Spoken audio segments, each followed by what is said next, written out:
I went to see a car race. The car race was my sister Jackie and my cousin Bill and my best friend Elizabeth. Why am I showing this to the internet? Like, why am I showing this to the internet?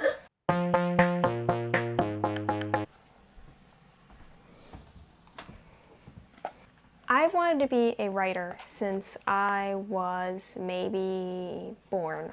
I think that sounds about right. I grew up with my dad reading stories to me every single night, even before I really understood what the stories were about. And you can see signs of me wanting to be a writer from as early as, I think this is from when I was like 4, because I couldn't really write yet. So my grandmother wrote down the story that I told her. And today, for whatever weird reason, I'm going to tell you that story. I can't find the page. No, that's also not, there we go. It is titled, I Went to See a Car Race. The car race was my sister Jackie and my cousin Bill and my best friend Elizabeth. Elizabeth started up her engine and got a head start.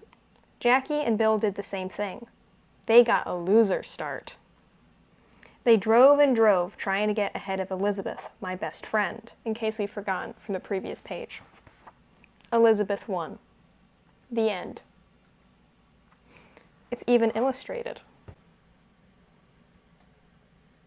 I would have said that my grandmother wrote this, and I was just sitting there when she did it, but something tells me that woman didn't write that someone got a loser start, and so I actually believe that a child me was sitting on her couch telling her this story. There's several of them in here. I think there's one about a hot dog. I haven't looked through. This was the first one I found. I like to keep notebooks. I don't throw away notebooks. I don't think I've ever thrown away a notebook. So over the years, I have just accumulated a staggering amount of weird old works of fiction. And today, to celebrate hitting 500 subscribers, I'm going to be sharing a lot of them with you. You voted on this, you requested this, so don't come for me when they're all terribly cursed. Next up is Cave of the Creeps. I wrote this when I was 8.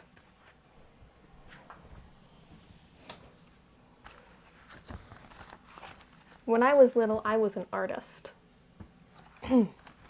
This is Cave of the Creeps. I wrote it when I was at the age where I didn't think I should put a date on anything because I figured it would be published, so it's not like I needed to keep track of when I wrote things. I wrote this when I was maybe like between the ages of 8 and 10. My handwriting looks like that of a 5-year-old, but we'll ignore that. It's never been very good. And I had just read Gregor the Overlander and loved it. I loved it. It's a really good book series. I still like it to this day. It's not like my favorite anymore because I'm not the demographic they're trying to appeal to. This is my ripoff. Cave of the Creeps. I haven't read this. I literally just got this out of the attic, came down here, and now I'm reading it to you. Britt waited for her turn. She was at her best friend's birthday party. They were playing Truth or Dare. Okay, Britt, truth or dare? Asked Laura. Dare, said Britt. I dare you to go into that cave, said Laura. Only if the whole group goes in. That place is gross, replied Britt. Fine, have it your way, sighed Laura. And so they all walked into the cave. ... It is dedicated to my sister, Cece, who loves monsters. It is also illustrated. Do you want me to read you chapter 1? Yes? Okay. Chapter 1. Britt fell and fell and fell until finally she hit a dark stone floor. Where are we? Asked Marco. I don't know, I replied. Wait. This is in first person and third person. Oh my gosh. Okay. Continuing. Well, we must be in that cave, Britt, said Laura. True, I said. Yeah, said Marco. You were trying to say yeah, but didn't know how to spell, so you said yeah. Okay, this is gonna be harder than I thought. One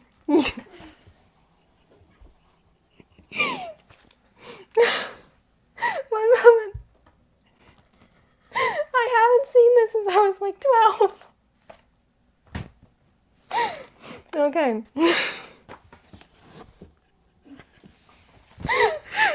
Oh my goodness.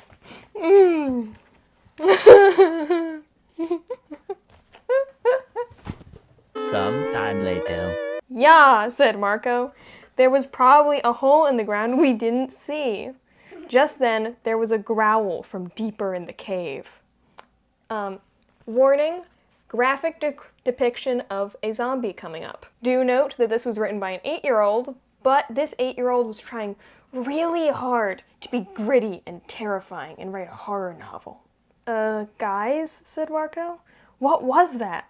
I don't think we want to find out, replied Laura. Run! I ran as fast as I could. I was sure I could outpace whatever had growled. Jenna started to fall behind the rest of us. Her being my sister, I decided to go back and help her.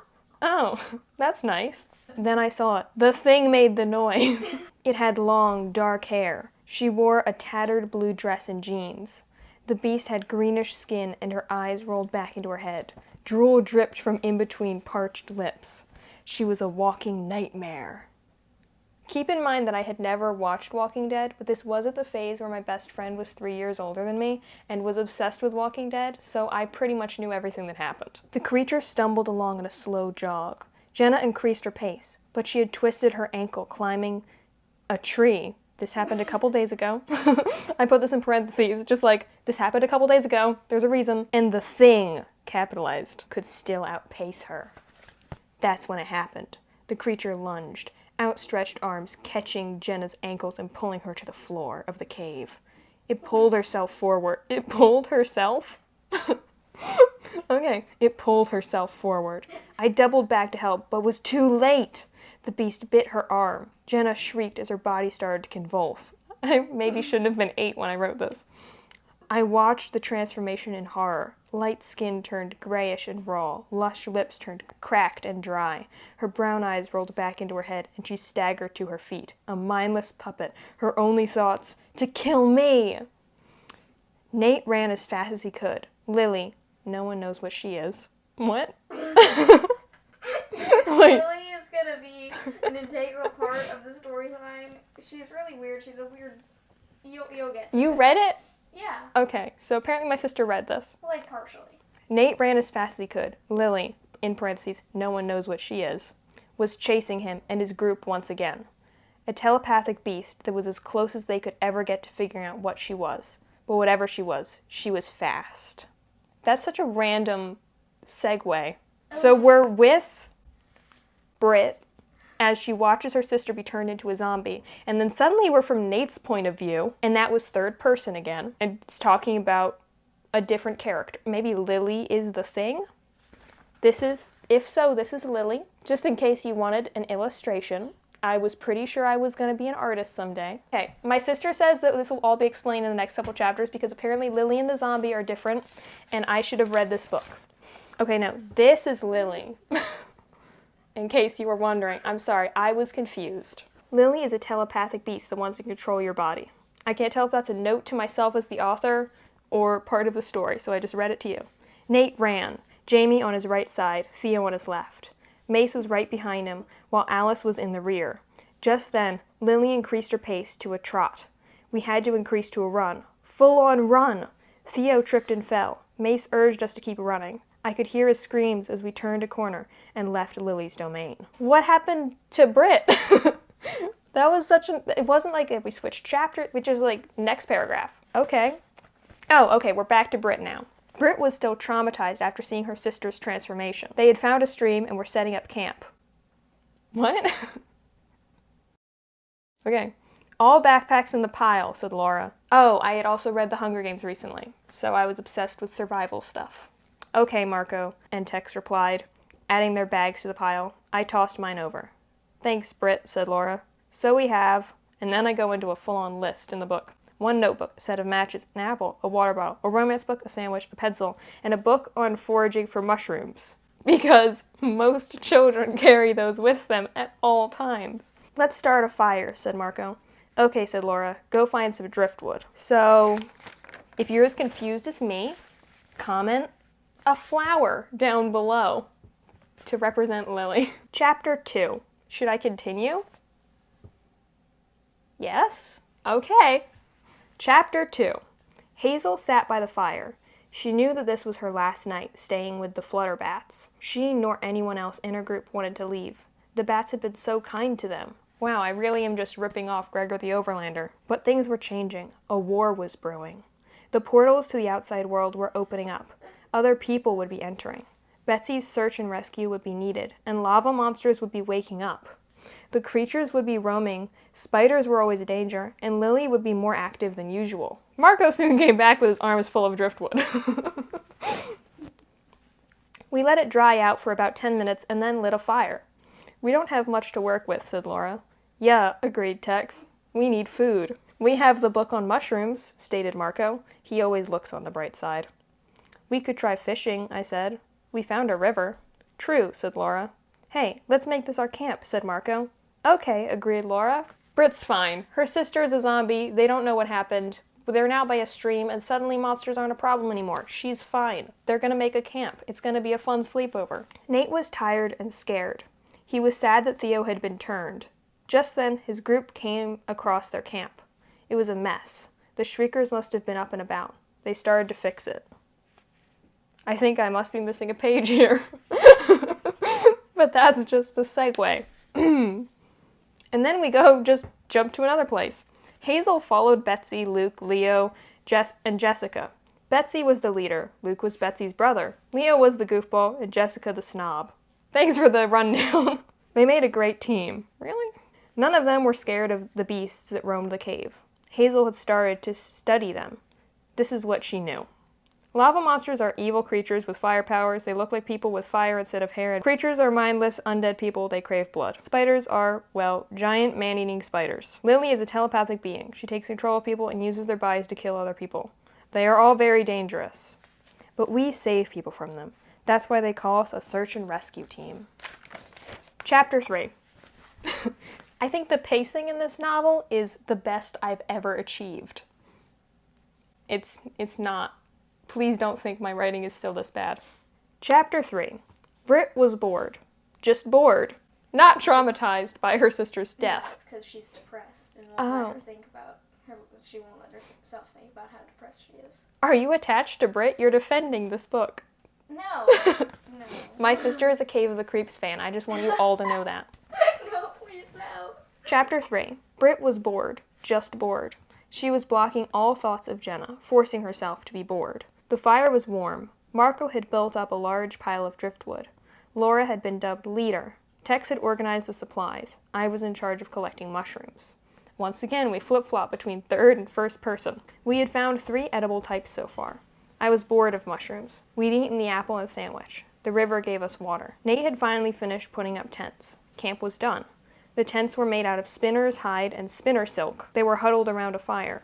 Nate settled down and drifted off to sleep. Apparently they have already conquered the giant man-eating spiders and made tents out of their webs. I'm not going to argue with this book anymore. I'm not going to try and rationalize it. Hazel awoke early in the morning. She gathered up her stuff. Her belongings consisted of a blanket, a journal, a set of pencils, a necklace, a couple changes of clothes, and a pair of shoes. It wasn't much, but it was enough. She put it all into her knapsack. They would leave at dawn. How much more is there? Okay, this is the last chapter, so I'll read it to you because it's the last chapter. I don't want to leave you off on the cliffhanger of Hazel's list of belongings. Chapter 4. Brit awoke, scared and sweaty. She had seen Jenna's transformation in her dreams. She was afraid to sleep again. Jenna, oh how she missed her. All those years they spent together.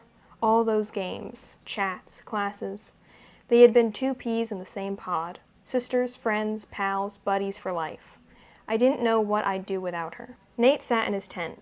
He was scared to look outside. He could hear screams. He could hear shrieks. The camp was under attack. He hid in his tent. Wasn't that Alice screaming? Just then gray, clumsy fingers peeled back the cover of the tent. A greenish head with gaping empty sockets and a crooked nose poked through the gap. Hazel heard a scream in the distance. The amount that we jump between perspectives is really jarring for me.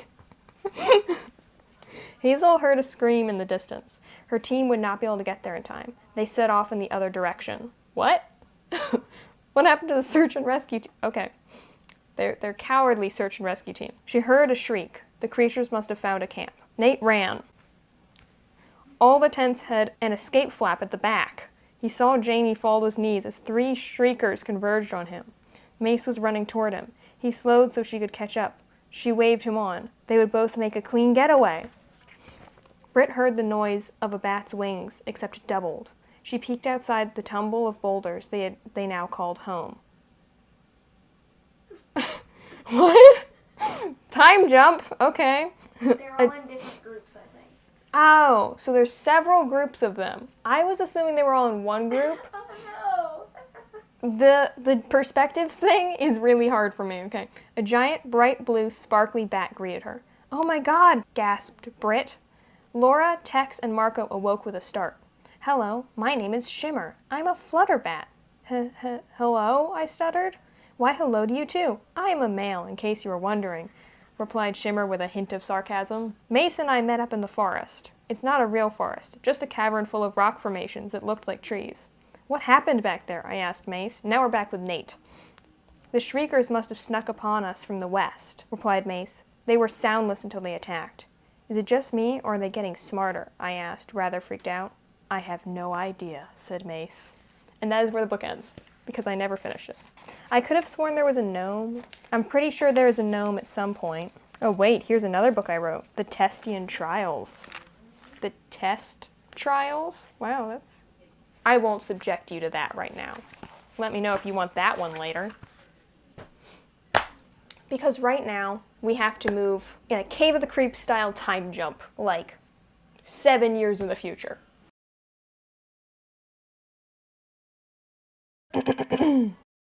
Daddy Vader.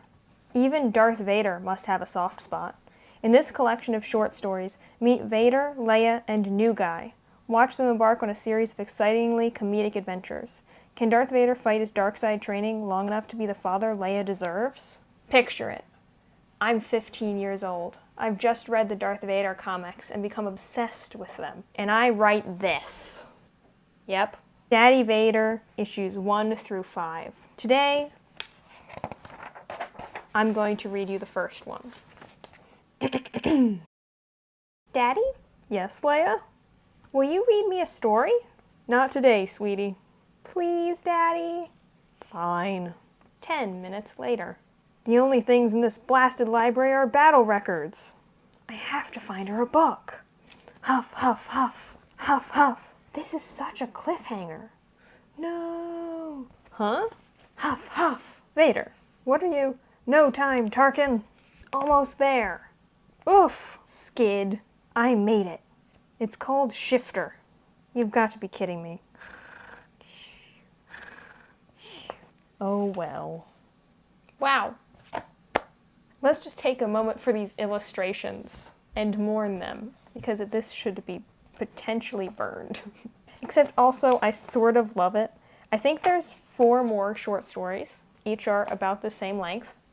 And this is my first foray into comic books. Believe me, my writing does get better at some point, but before it can get better, it has to stop. Oh, is this a video about writing? No, I'm not going to be a writer. I'm going to be a lepidopterist, study caterpillars, and discover one in the Amazon rainforest that cures cancer. Who cares about writing? I would much rather discuss giant silkworms and other caterpillars that I now forget the name of, like the straight-toothed sallow. Isn't it beautiful? I thought so. I still like caterpillars, but my days of thinking that I was going to be a professional caterpillar researcher are thankfully over. Before I could truly leave those behind me, though, I was going to become a farmer and a vet. I was obsessed with miniature animals. I was going to be a farmer, and if I wasn't going to be a farmer, then I was going to be a vet. And if I wasn't going to be just a vet or just a farmer, I was going to be a farmer and a vet. I would have a miniature livestock farm with lots and lots of crops. I would be completely self-sufficient because that was interesting, and I liked making lists of things that I would need to do that. And this was the same phase where I was a prepper and was obsessed with the coming of the apocalypse. I can't remember what I had just read to make this a reality in my mind, but there's a high likelihood that I just reread The Hunger Games and once again gotten into survival gear. So that's what like 14, 15, that's what those were about. I didn't really get back into writing until I was 16, and 2 books changed my life forever. And I know that sounds dramatic, but they actually did. BKV. I'm a huge fan of both Paper Girls, Saga, and Y the Last Man. They're the first comics that made me feel something, and it's been quite a ride since. Your work told a story so complex and moving I almost cried, and I'm not a crier. So as a kid, always searching for a creative outlet, it really struck a chord. Writing isn't just a passion for me, it's a necessity, so I'd like to thank you for helping me find it. You taught me everything I know, and all my projects are written using the Vaughn method from the back of Saga Book 1. I know I've got a lot to learn and probably some spelling to fix, but I want to try and make it someday as a professional comic book writer. On that note, I was wondering how you got started. In the back of Saga Book 3, you mentioned selling your first script to Marvel in 1996. So you were about 20? And while I'm still far from that point, I'm still curious how you got there. Who judges your early work, and who would take a gamble with a new writer? Also, would it be unwise to try and jump right into the world of creator-owned comics? While I enjoy reading about superheroes, I don't really want to write about them, and honestly have no idea how.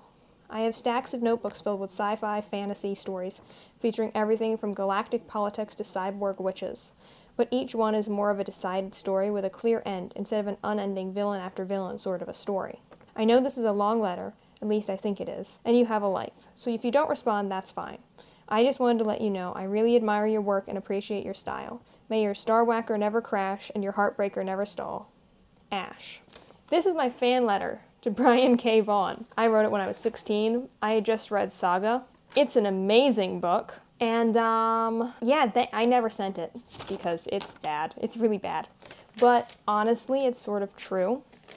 When I was 16, I read Karen Travis's Republic Commando novels and Brian K. Vaughan and Fiona Staples' Saga. And I wrote stories that I'm currently trying to publish afterwards. I know that sounds like quite a leap from Cave of the Creeps to right into publishing, but believe me, there were like 500 drafts in between those two things. Cave of the Creeps I wrote because I liked the idea of writing. These stories I wrote because I needed to write. I don't think of myself as anything but a writer these days. I mean, I guess I think of myself as a YouTuber. I'd like to be. So if you're new here, you should subscribe because that'll help me become a YouTuber, which I really want to be. Anyway, writing. I now view writing as a necessity. If I don't write, I get like sad because I've just got so many ideas going around in my head and I need to get them on paper. I love writing so much. I view the whole world differently now, and that sounds melodramatic, and it sort of is, but it's also true. Like when I watched a TV show before reading these books and deciding to become a writer, I just watched the TV show. But now I watch the TV show as a writer, and I see it totally differently. You can sort of see what I see if you watch the What Writers Can Learn From series on my channel. I release a video every month where I break down a TV show or a book or something that I've recently watched or seen and that I feel like writers could learn something from.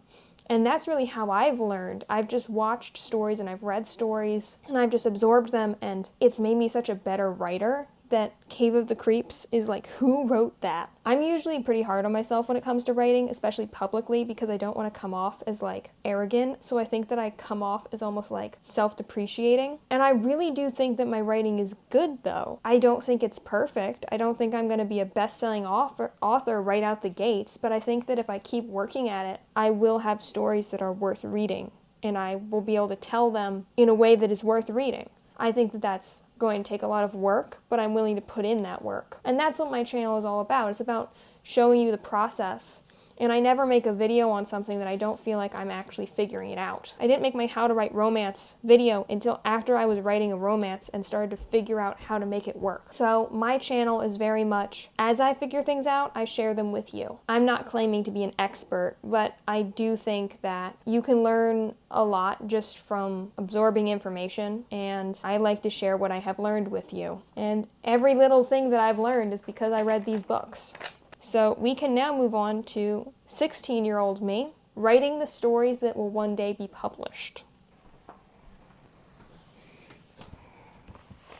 The Christmas after I got Saga was the Christmas I got this notebook. And so I wrote a book in it. It was a Star Wars fan fiction that I called Padawan. I intended for it to have 7 or 8 books in the series. I wrote the first one, it's about 90 pages, I believe, and it was really bad. But this book I owe so much to, because this little fan fiction, we'll get to that. But first, you can hear the first page of Draft 1. I fiddled with the braid dangling beside my left ear. One of the sections seemed loose, and I was sure my new master would notice. Suddenly, the gunship I was in rolled, throwing me into sling hard. Looking up, I found myself staring at the helmeted face of a clone trooper. "Sorry," I exclaimed, stepping back and grabbing a handhold. "That's fine. I fell over my first time on a Lardy too," he said, his voice slightly distorted by the helmet speaker. "Oh." I felt like an idiot, and spent the rest of the ride clinging nervously to the support strap. The trooper glanced back in my direction a couple times. I wondered if my lack of experience was that obvious. I think that's better than Cave of the Creeps. It's not good, it's not great, but it feels like the beginning of a fan fiction. Now, I would read more to you, except the original characters that I came up with for this story might make an appearance in one of my actual stories, and I don't want to spoil them for you. I will say nothing more. This story, however, while it ended up being around 90 pages and really bad, had its moments. There were a couple scenes that I felt like I might use that concept for something later. Even now, looking back, I considered reading you some of those scenes, but I might use their concept for something later, which is a cool feeling. I didn't feel that with Cave of the Creeps, or with Daddy Vader, or, oh my goodness, the names of these things, or with my story about someone finding a hot dog in their soda straw. I felt that about this book. I was like, these characters are good, but I don't know how to write them correctly yet. So then, I tried to write them correctly. Here we are. The many redrafts of Padawan. Now you might look at this and be like, so you rewrote it? No, I rewrote the first chapter. I rewrote the first chapter maybe 15 times. Because every time I start a new draft, I would completely rewrite the first chapter. And just doing that first chapter over and over and over and over again made me such a better writer, because all of a sudden I was practicing. Instead of writing Cave of the Creeps one time and then giving up on it, I was trying actively to become a better writer, to learn writing skills, to be good enough that it could one day be shown to people. I posted the first maybe 4 or 5 chapters online when I was finally happy with them, and I've taken them down since. You can't find them, unfortunately, because I want to keep these characters to myself in case I end up using them for something, because I didn't use Luke or Anakin or Obi-Wan or Leia or any of these classic Star Wars characters. Yoda showed up in 1 chapter. I was completely all original characters and an original storyline, and I'm not going to be able to use any of that, obviously, for like a book, but a couple of the character concepts or personality traits might get shifted into something further down the line. And because I think that these characters could potentially inspire future characters for another story, I don't want to spoil anything. But I will say that Padawan is very important to my evolution as a writer. The story may be a very classic Clone Wars-esque story. The characters may be not fleshed out the best, but it was the first time that I really practiced something in that way. And the prologue was the first time that I wrote something and I was like proud of it. Like, when I wrote that first draft of Padawan, I was like, oh, this isn't very good, but okay. I'm writing and I'm enjoying the process of writing. But then when I wrote the prologue for draft 2, I really enjoyed it and I was proud of it. I don't know if I'd still be proud of it, but here it is. Heads up that this does contain some violence, depictions of war, and someone dying. Prologue, 64 days after Battle of Geonosis. Move, move, move! Tuck scrambled to his feet, rifle held before him, the sound of his sergeant's voice echoing in his ears. Dirt plumed to either side as he ran, blaster fire filling the air. The 316th were losing. He ducked behind a crumbling wall as a grenade landed where he'd been standing only moments before. Beside him, 2 clone troopers sheltered from the blast. "You okay?" one panted. His chest plate was smeared with a combination of dirt and oil, his helmet painted with a fading image of a bird in flight. Tuck nodded, trying to catch his breath. The three of them crouched there, temporarily shielded from the battle. Time seemed to slow, a few seconds becoming an eternity. Then they were running again, dodging between broken buildings and overturned vehicles. Tuck lost sight of the two troopers, knew he'd probably never see them again. The droid loomed up before him out of the swirling dust and debris. He shot it reflexively, was already leaping over it before it hit the ground. But it wasn't alone. He ran headfirst into an SBD, Super Battle Droid, felt the jarring impact of his helmet hitting the cold, Durasteel torso. Tuck stumbled back as it reached out and grabbed him, throwing him like a toy into the side of a building. Pain exploded through his chest and back, lights dancing before his eyes. The SBD didn't even glance back at him, just kept moving forward until it disappeared in the haze of dust and smoke. Tuck gritted his teeth, pulling himself into a doorway. A formation of battle droids marched by, metal feet crunching over the broken cobbles. He hid, barely daring to breathe until they'd passed. At first he didn't know what it was, the dark, sticky liquid beginning to pool on the ground around him. Then he realized it was blood. His blood. He never knew how long he lay there, hidden in a half-blown-out doorway, listening to the battle raging around him. It felt like only moments, but could have been much longer. Tuck, CT-1138, closed his eyes. He never opened them again. I still like it. I think it sets the tone well, because I was obsessed with Clone Wars at the time. I had just finished probably my second rewatch of it, and I was like, you know what I want to write? A gritty war story set in the Star Wars universe. And so that is what I set out to write. And I think the prologue set the tone for it pretty well. I've never actually read something that I was like sort of proud of to a camera before. It was a weird feeling. I'm very self-conscious. Anyway, I wrote that prologue and I was really, really, really proud of it. And then I wrote the rest of the book. I never finished it. I only got up to like chapter 7, but I was writing something that I felt like was making progress, that I could see that draft 7 was better than draft 1. And then I took a break from it because I'd been rewriting chapter 1 for a very long time, and I wrote my first comic. After Daddy Vader, the most amazing of all comics, obviously.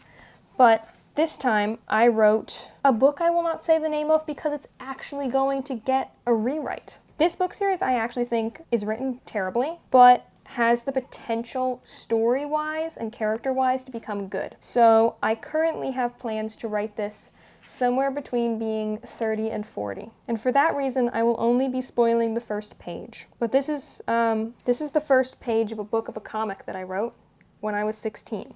Now let's read it together. Issue 1, January 27th, 2021. Page 1. Full page image of Anna in her ball gown.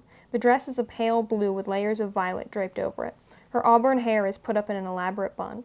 She's surrounded by maids, putting the finishing touches on her outfit. It's clear Anna doesn't enjoy being this dressed up. The dressing room is stately, with a lavender and cream color scheme. The narration reads, "My name is Ruby." Page 2, Panel 1. Luna comes in and waves the maids away. She's wearing a long, smooth, deep violet dress. It's designed akin to a pencil skirt, but has a slit running down one side for ease of movement. She has a small purse of a matching material. Narration reads, "No, I'm not the girl in the fancy gown. She's my aunt." Panel 2. Anna looks at her outfit with distaste. Anna, do I have to wear this? Narration reads, "In fact, I'm not even born yet." Panel 3. Anna hangs her head as Luna straightens the front of her dress. Luna, yes, stop fussing. Anna, sorry, Mother. I won't tell you any more than that, because it's gonna get written one day. That book I'm going to call for now I'll call it Project Demon. That name will probably change, but it's because originally when I wrote the series, the characters had bat wings and horns and tails. I don't think they will in the future, but it was sort of like a political intrigue story about the 3 children of this monarch who was involved in all this shady stuff, and then like slowly realizing that their mother was involved in all this shady stuff. And I want to write it one day. I don't think it'll be a comic book, I think it'll be a novel series, but I do actually plan to write it. And it was cool to hit a point in my writing where it felt like I was actually starting to write things that, even if I didn't know how to execute them correctly yet, were going to have a good execution one day. Like they were They were good stories even if I didn't have the writing skills to tell them yet. After I wrote about 15 issues of that story, I realized it was bad and I wasn't writing it well.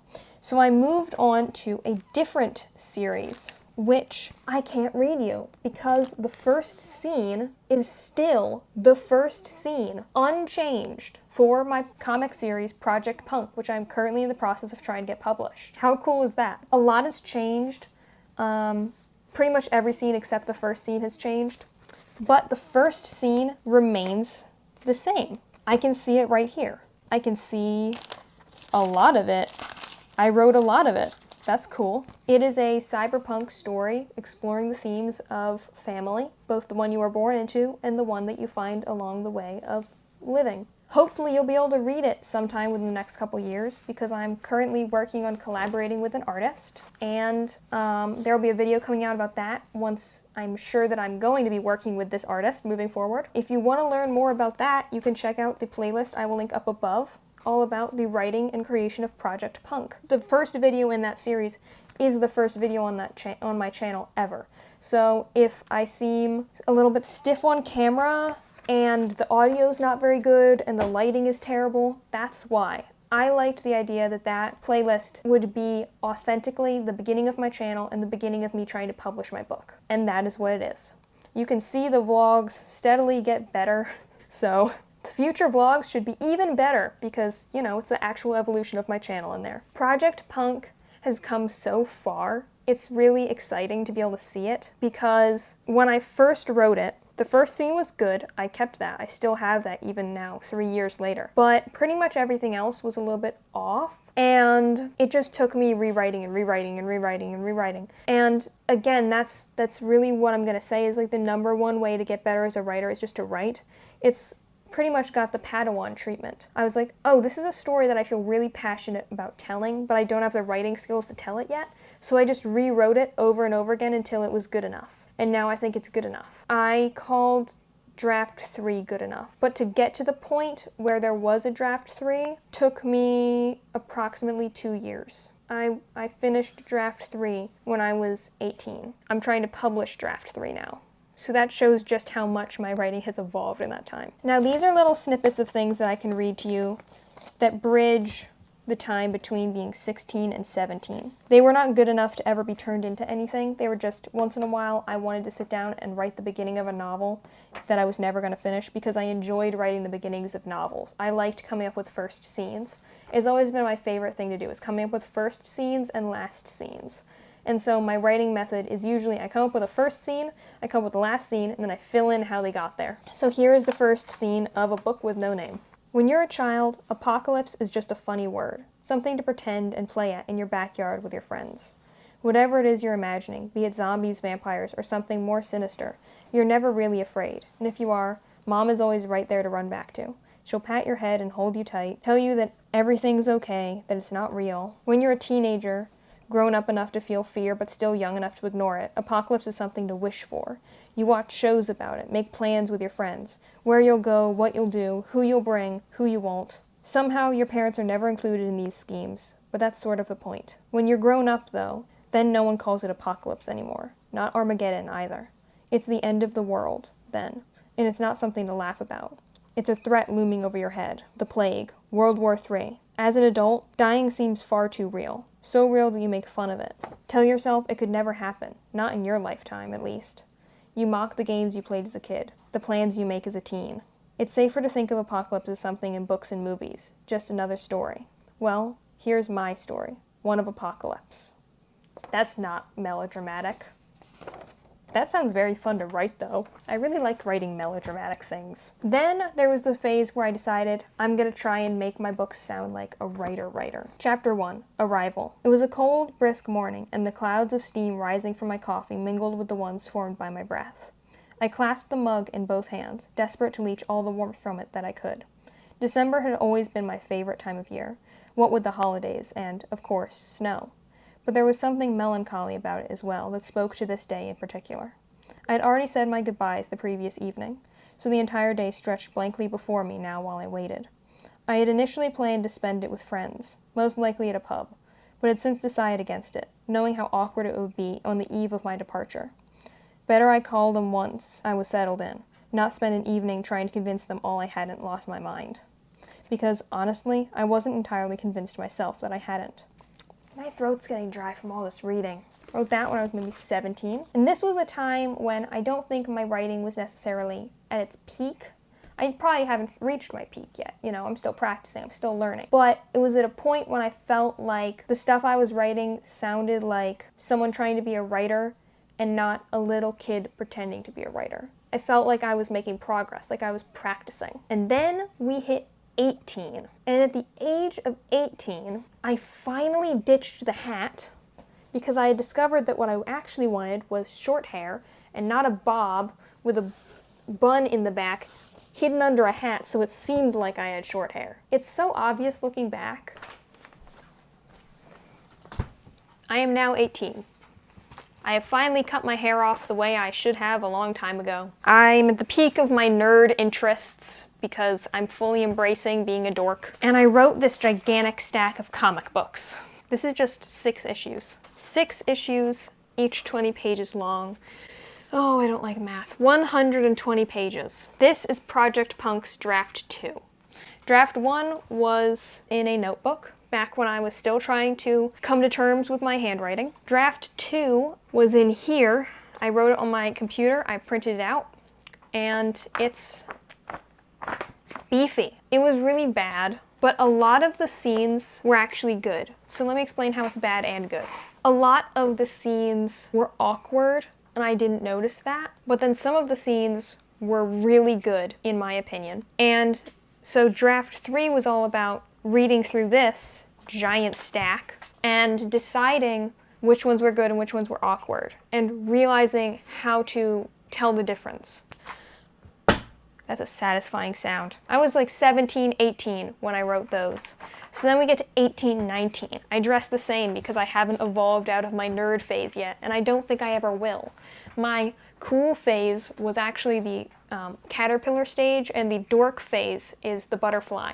I'm a dork till I die. So now that I'm 19, going on 20, what is my writing like now? Well, I'd read you a snippet, but I'm trying to publish them all, so I can't tell you. I'd like to think it's better. I'd like to think it is at a place where, with the right amount of editing, it is publishable. And you know, I do think that, because I'm trying to publish it. Currently, I am working on Project Punk, which is my comic book, which I've talked about a couple times in this video now. I started the Draft 1 when I was 16, I wrote Draft 2 when I was 17, 18, and I finished Draft 3 when I was 18, 19. And Draft 3 is what I'm trying to publish. I kept all the good scenes and removed all the awkward ones and rewrote them. And I have 120 pages of it finished. I still have a lot more to write because I've finished 6 issues and I'm going to write a total of 72, but what the cool thing about comic books is that I can start publishing those 6 issues while I write the other 72. So I'm happy about that. If you want to learn more about that process that I've been going through, as I said, you can check out the playlist up above. If you don't want to watch early awkward vlogs, you can just skip ahead to the ones about reaching out to artists. I think that those are the most interesting anyway, and they're the most recent. I do plan on documenting everything, so stick around for that and keep your eyes peeled. I'm also working on some other projects right now. Project Eros is my contemporary romance novel, which I started in November of last year during NaNoWriMo. I don't write contemporary and I don't write romance, and they're both things that I've struggled with in the past. So I decided to write a contemporary romance novel to push myself out of my comfort zone. And I discovered that I absolutely love it. It's so hard for me. I really struggle with it, but I think that if this video and if my writing journey and evolution has taught me anything, it's that you have to do the things that are hard for you to get better. Project Eros has made me such a better writer, and I'm only on Draft 2 of it. But because it's pushing me out of my comfort zone, I have to learn so many new skills, and now I have like 4 contemporary novels planned, and several of them are romances. And I discovered that I like writing those. Even though if you'd asked me before, I would've been like, romance novels? No, thank you. Now I'm like, romance novels? Yes, please. So just push yourself out of your comfort zone. And if Draft 1 sucks, then just know you're doing something right. Draft 1 always sucks for me. It's always really bad. But it's about the Draft 2s and the Draft 3s and the Draft 4s and the Draft 5s. And if you're looking at Padawan, the Draft 50s. That's how you become a better writer. You don't sit down and you write it and it's good, you sit down, you write it, and it's bad, and you keep going, and that's what makes you a writer. So I guess all of this is to say I've learned a lot over the last, I've always been interested in this, but I wouldn't say I really started until I was 16. So over the last 3 years, I've learned so much just because I wrote so much. I wish I'd kept a tally of how many words I wrote back then, but like it would take me so long to figure it out now. Maybe I should go back and do that at some point. I'm really proud that I came this far, and that feels weird to admit on camera because I don't want to seem arrogant, but I think that to do something creative, you have to believe in yourself to a certain degree, and it's not arrogant to believe in yourself. I think that one day I will be a writer professionally, because if on some level I didn't believe that, how would I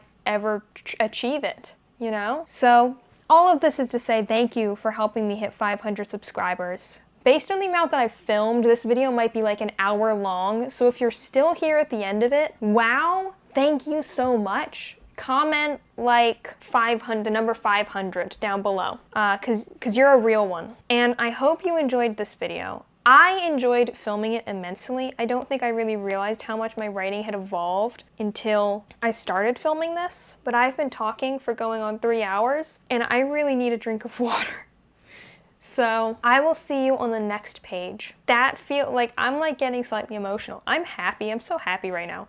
Thank you so much for your support. I will see you on the next page. Till then.